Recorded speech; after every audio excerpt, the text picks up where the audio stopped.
청년 여러분, 우리는 신앙생활을 하면서 가끔 이 상대적 박탈감을 느낄 때가 있습니다.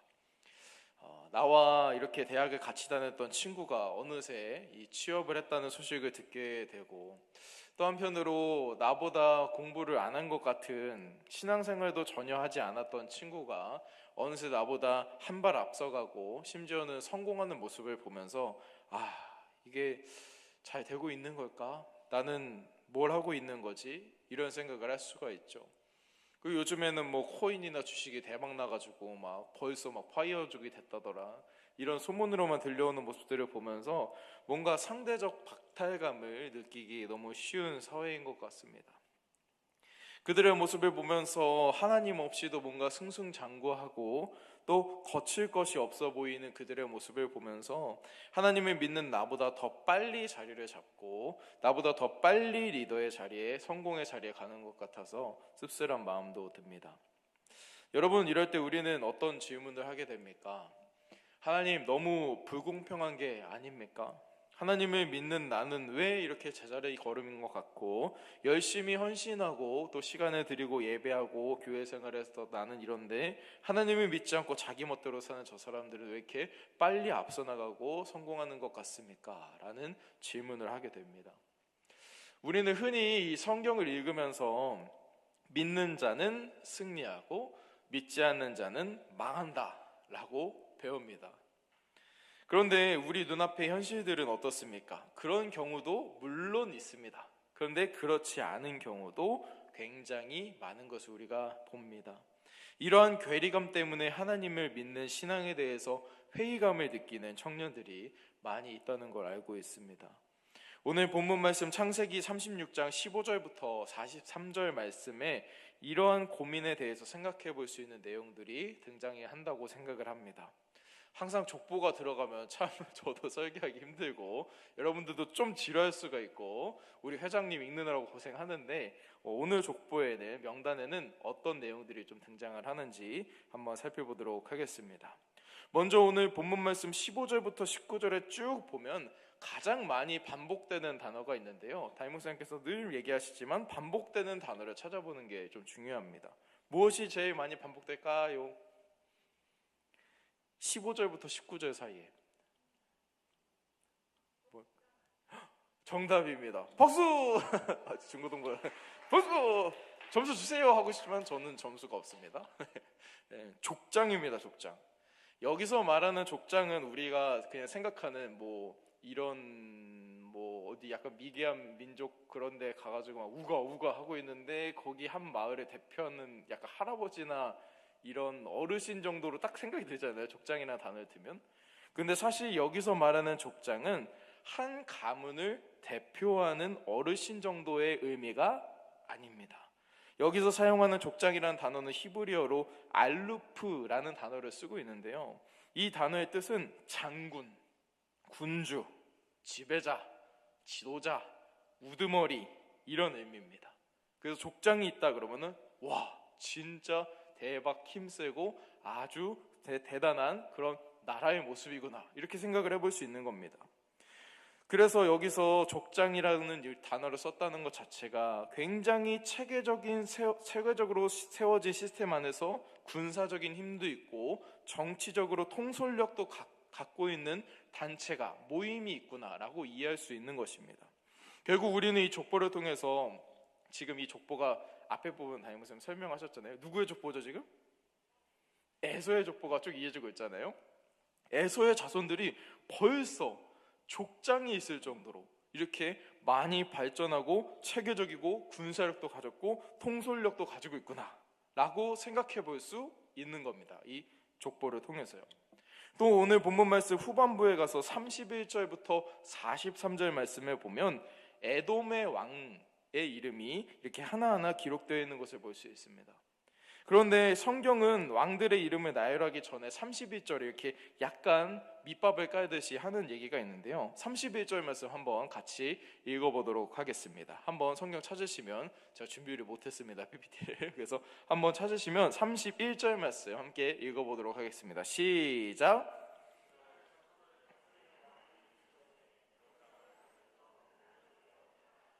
네, 뭐라고 했죠? 이스라엘 자손을 다스리는 왕이 있기 전에 에돔에 있었던 왕은 이렇다 하면서 에돔 왕들이 쭉 연결되는 겁니다. 성경은 의도적으로 이스라엘 자손을 다스리는 왕이 있기 전에 라고 제일 앞에 이야기를 하고 있어요. 전제를 깔고 가는 거죠. 그러고 나서 에돔의 왕들의 이름을 나열하기 시작합니다. 하나님의 백성인 이스라엘은 아직 왕이 없었는데 에돔 땅에는 이미 왕들이 있었고 견고한 국가 시스템을 갖춘 상태였습니다. 또한 족장들이 세워져 각 지역을 통치하고 있었고 왕이 있었으니 왕정 국가로 큰 발전을 하고 있었던 겁니다. 아직 이스라엘은 왕이 없는 상태인데, 물론 하나님께서 진정한 왕이시지만 그런 면에서 체계적이나 이런 통치나 정치적으로나 군사력으로나 참 부족한 부분들이 많이 있었다는 거예요. 여러분, 이때 이스라엘 민족은 어떤 상태였는지 생각을 해보면 아직 국가도 없었고 국가의 이런 형태도 없었고 제대로 된 정착지조차도 없었습니다. 살 곳도 없었어요. 그들은 아직도 이 가나안 땅에 들어가가지고 가나안 땅에 머물면서 정처 없이 여기저기 떠도는 나그네 인생을 살고 있는 상태였어요. 이 에서의 자손들은 어떻게 되는데요? 자리 딱 잡고 족장 세워지고 왕들 딱 깔리고 이렇게 성 쌓고 막 이런 상황인데 이스라엘 백성들은 아직도 나그네 인생을 살고 있었습니다. 여러분, 뭔가 이상하지 않습니까? 우리가 성경에서 배운 대로라면 하나님께 선택받고 장자의 축복을 받은 야곱의 자손들이 더 복을 많이 받고 더 빨리 성장하고 더 빨리 자리 잡고 더 빨리 왕국을 건설해서 안정적인 시스템을 갖춰야 될 것 같은데 그렇지 못했다는 겁니다. 하나님의 언약에서 벗어난 에서의 후손들, 즉 에돔에는 이스라엘의 왕이 있기 전부터 이미 왕이 세워져 있었고 번성해 있었다는 거죠. 이는 마치 제가 서론에서 말씀드린 것 같이 믿지 않는 사람들 우리가 바라보면서 나는 뭐 하고 있는 걸까? 나는 하나님 믿는다고 와서 이렇게 시간도 드리고 헌신도 하고 하는데 쟤네들은 맨날 놀러 다니고 우리 나름대로 가서 막 수련회 열심히 하고 막 이러는데 쟤네들은 막 놀러 다니고 막 해외여행 다니고 이러는데 쟤네들 왜 잘 되는 걸까? 하나님께서는 이렇게 하시는 이유가 무엇일까? 이런 상태적 박탈감을 느낄 수 있는 충분한 상황이라고 생각이 듭니다. 그러나 여러분, 이 부분부터 잘 들으시기 바랍니다. 그들의 모습을 부러워할 필요가 없습니다. 이 족보의 말씀들을 더 자세히 왕의 명단들을 자세히 살펴보면 그들을 부러워할 만한 이유는 없다라는 걸 깨닫게 됩니다. 여러분, 에스겔 족보를 쭉 읽다 보면은 20절부터 30절에 갑자기 뜬금없이 그 땅의 주민 호리 족속 세일의 자손이 등장하는 것을 볼 수 있습니다. 에서의 자손에 대해서 쭉 얘기하고 있는데 갑자기 그 땅에 살고 있는 자손들의 명단이 이 족보가 등장을 하는 겁니다. 아마 여러분이 가진 성경에도 1절부터 19절까지는 에서의 후손이라고 써있고 에서의 자손이나 후손이라고 써있고 그리고 20절부터 30절까지는 세일의 자손이라고 아마 제목이 달려있을 겁니다.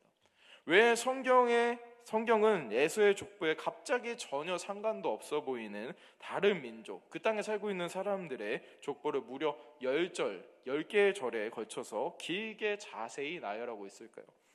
정말 성경은 그냥 허투루 기록된 게 없기 때문에 이것도 뭔가 의도가 있는 것입니다.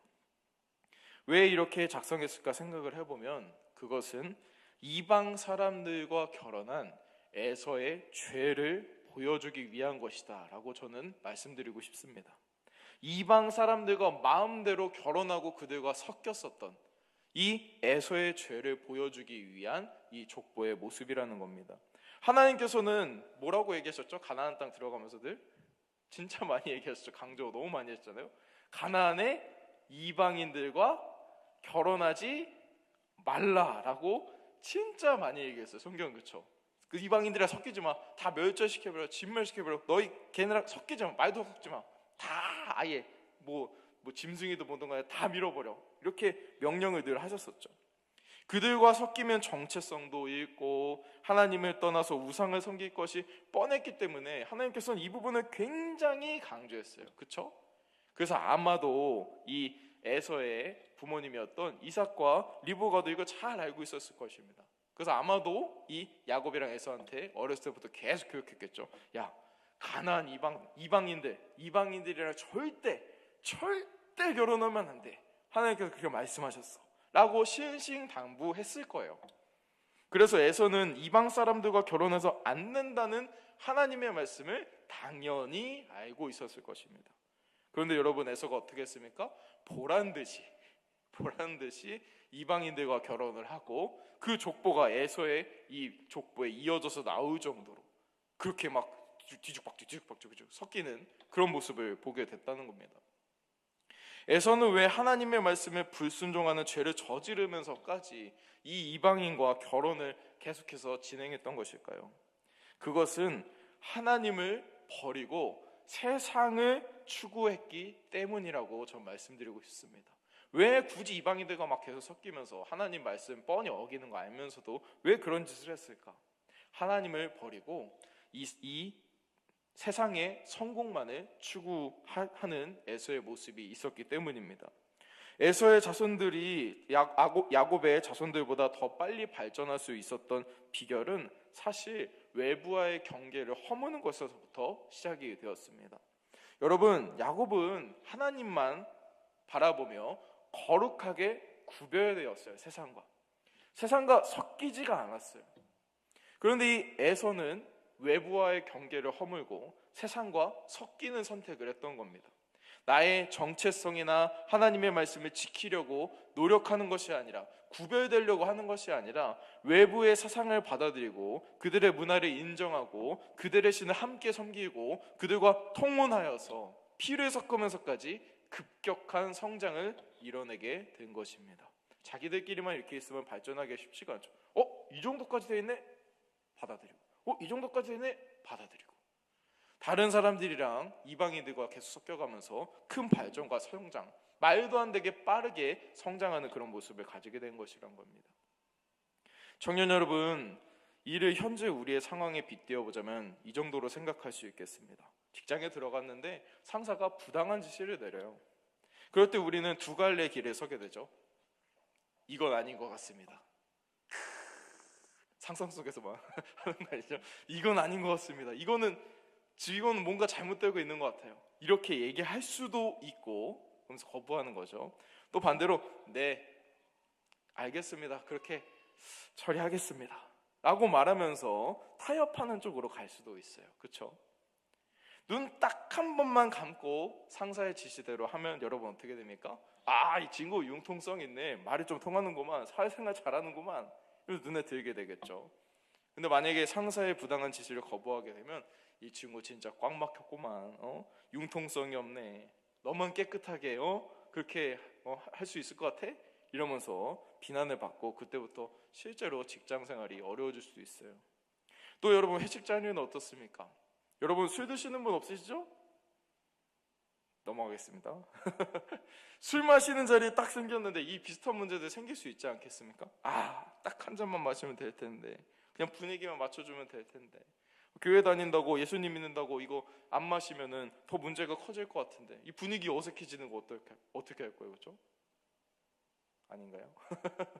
분위기 어색해지는 거 어떻게 할 거야? 상사의 눈은 밖에 날 수 있고 이럴 수 있잖아요. 이럴 때 거부할 것인가, 아니면 세상과 타협해서 더 빠른 발판으로 밟고 나아갈 것인가? 에서의 모습이 지금 이 막 결혼하고 이런 큰 문제들이지만 우리의 삶으로 이 문제를 끌고 들어오면은 이런 작은 문제들이 너무나도 가깝게 우리한테 다가와 있는 것을 알 수가 있습니다. 에서 가문의 족장들의 이름과 에돔 왕들의 화려한 명단은 그들이 하나님을 버리고 철저히 성공과 확장에만, 세상에만 몰두하며 살아갔던 증거와 결과물입니다. 축복처럼 보이지만 사실은 저주인 것이에요. 그런데 청년 여러분, 성경은 여기서 말씀을 마무리하고 있지 않습니다. 오늘 본문 마지막 부분 31절부터 43절 말씀에 쭉 보면, 명단을 쭉 보다 보면 뭔가 이상한 부분이 있어요. 족보에 대해서 몇 번 얘기를 드렸잖아요. 그래서 쭉 보면서 이거 뭔가 평소에 보던 족보랑 조금 다른데? 라는 느낌을 받을 수 있습니다. 뭐가 다르냐면, 왕들 앞에 왕에서 왕으로 넘어갈 때 원래는 어떻게 많이 말을 쓰죠? 성경에 보면 누가 누굴 낳고 누가 누굴 낳아서 그 아들이 다음 왕이 됐다더라, 누가 누굴 낳고 누가 누굴 낳아서 그 그 아들이 다음 왕이 됐다더라. 이런 내용이 계속 반복됐었죠. 지금까지 보는 족보 중에서. 그런데 누가 죽고 누가 대신하여 왕이 되었더라라가 오늘 본문에 나오는 족보의 내용입니다. 에돔 왕들의 명단이 그렇게 기록되어 있죠. 누가 누굴 낳아서 누가 그 아들이 왕이 된 게 아니라 죄송합니다. 누가 죽고 누가 대신하여서 왕이 됐다, 이런 표현을 쓰고 있어요. 33절에 보면 예를 들어서 이런 겁니다. 벨라가 죽음에 보스라 사람 세라의 아들 요밥이 그를 대신하여 왕이 되고, 34절로 넘어가면 요밥이 죽음에 대만 족속의 땅의 후삼이 그를 대신하여 왕이 되고, 또 35절에 가면 후삼이 죽고 다음이 왕이 되고 누구의 왕이 되고, 이런 식으로 말이 이어지고 있는 것을 볼 수 있습니다. 여러분, 이게 어떤 의미일까요? 저는 첫 번째로 그들의 왕권이 굉장히 불안정했다라는 것을 말씀드리고 싶습니다. 또 두 번째로는 그들의 왕권이 불안정함으로 인해서 나라가 제대로 된 힘을 쓰지 못했다라고 말씀드리고 싶어요. 또 세 번째로 나라 안에 엄청난 권력 투쟁과 피 튀기는 왕권 쟁탈전이 있었다라는 것을 우리에게 이 족보가 보여주고 있는 것입니다. 여러분, 잘 들으십시오. 에돔 왕은 단 한 번도 평화를 누리고 정상적으로 나이 들어서 죽은 다음에 아들에게 왕위를 넘겨준 사람이 없습니다. 단 한 명도. 그렇죠? 모두 다 왕위를 빼앗길까 봐 불안해하고 하루하루 혹시 이 밤에 내가 암살당하는 거 아니야? 누가 반란을 일으키는 거 아니야? 불안해하면서 벌벌 떨면서 살았다는 겁니다. 겉으로는 화려해지고 뭔가 이 세상적으로는 굉장히 발전한 것처럼 보이는데 그 안에 엄청나게 정말로 더러운 것들과 피 튀기는 전쟁과 사람들의 눈치봄과 불안함이 계속해서 있었다는 겁니다. 그래서 에서의 족보와 에돔 왕의 명단은 죄와 죽음으로 향하는 족보, 명단이다라고 저는 말씀드리고 싶습니다. 반면 여러분, 야곱의 족보는 어떻습니까? 이 이스라엘의 족보는 비록 나그네처럼 떠돕니다. 지금 좀 생각해보면 저는 개인적으로 좀 귀여운 것 같아요. 힘들었겠지만 나그네처럼 계속 다니면서 전전긍긍하면서 막 다니는데 그거 굉장히 비효율적이지 않습니까? 뭐 생산성도 안 나오고 뭔가 체계도 없고 막 이렇게 답답하고 이런 상황으로서 이렇게 지나다니는데, 여러분, 그 이스라엘의 족보는 생명이 이어집니다. 그래서 우리가 성경을 볼 때마다 누가 누구를 낳고 누가 누구를 낳고 누가 누구를 낳고 누가 누구를 낳았더라, 이렇게 이어져 내려가는 게 정말로 대단한 것입니다. 그곳에는 하나님의 언약도 이어집니다. 또 하나님의 참된 축복도 이어집니다. 비록 느리고 연약해 보일지라도요. 이 사실을 우리가 깨달을 때 우리는 우리가 느끼던 상대적 박탈감에서 벗어날 수 있다고 생각이 듭니다. 죽음으로 끝나는 화려함을 선택하시겠습니까, 여러분? 아니면 조금 느리겠지만 생명으로 이어지는 하나님을 선택하시겠습니까? 당연히 우리는 생명으로 이어지는 하나님을 따라야 됩니다. 때로는 우리가 뒤처지는 것 같고 어려움에 빠지는 것 같고 그럴 수도 있습니다. 당연히 그럴 수도 있어요. 하지만 그런 상대적 박탈감이 느껴질 때마다 하나님 말씀을 의지하여서 나는 하나님을 선택하겠습니다. 하나님의 언약, 그 말씀, 생명을 따라 살겠습니다 라고 우리가 다짐하며 나아가기 원합니다. 하나님을 떠나 세상과 타협하고 삶의 경계를 허무는 순간 잠깐 풍요를 누리는 것 같이 보일 수도 있지만 결국에는 죄와 죽음으로 나아가게 된다는 것을 여러분 마음속에 깊이 새기길 원합니다. 할렐루야. 사랑하는 청년 여러분, 세상과 타협하지 맙시다. 할렐루야. 세상에 살아간다고 세상 따라 살지 맙시다. 하나님의 말씀을 기준 삼아 거룩하게 구별되어서 하루하루를 살아가길 원합니다. 하나님 말씀 기억하셔서 끝까지 정체성을 지키고 하나님의 말씀대로 살아가는 우리가 되길 원합니다. 할렐루야.